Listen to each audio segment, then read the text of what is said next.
All right, do you want to make a bet about who's going to win that $10 million Bigfoot challenge or bounty or whatever it's called? Out of all the people, nobody on this show looks like they're all going to be disqualified. It just seems that way. Now they have two girls that I don't know if they're sisters or what. I'm looking at a photo of them online now, and they look like they're the camouflage sisters. They kind of look similar, like they're sisters. Maybe they're sisters. I don't. They might be hunters too in the camouflage. Yeah, but they don't have to be. You can be in the woods and wear camouflage and not be a hunter. The Mohawk guy looks real serious, like he's not going to let anybody get in his way.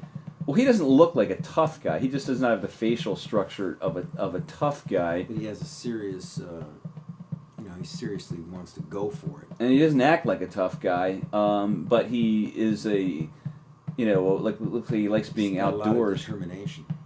Yeah. And what about these other guys that have? There's one guy that there's two guys that kind of fly under the radar as far as I'm concerned. So those are those guys.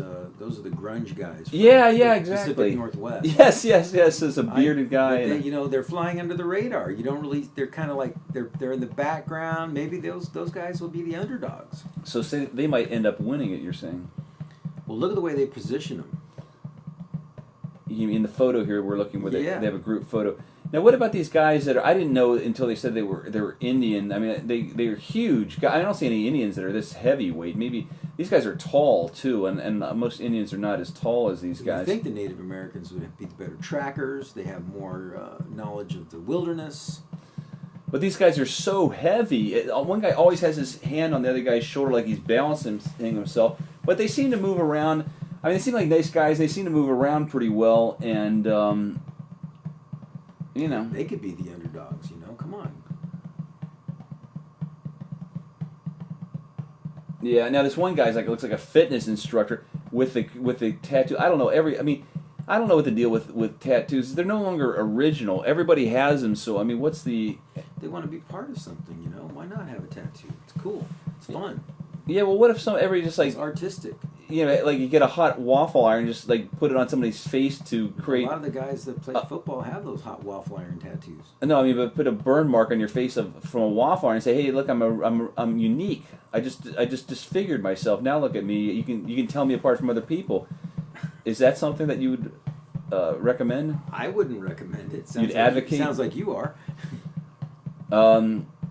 How's that any different from getting a hot thing and burning your skin? Let's get away from the tattoos. Let's get away from the waffle iron burning on the face.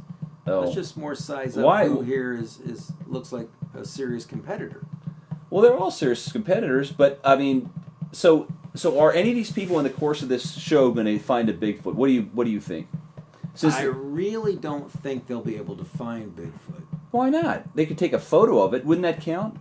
I don't know what the rules of the show are. If any of these people took a definitive photo, they'd be the winners right there. Well, all these people that are sending in photos need to get on the show.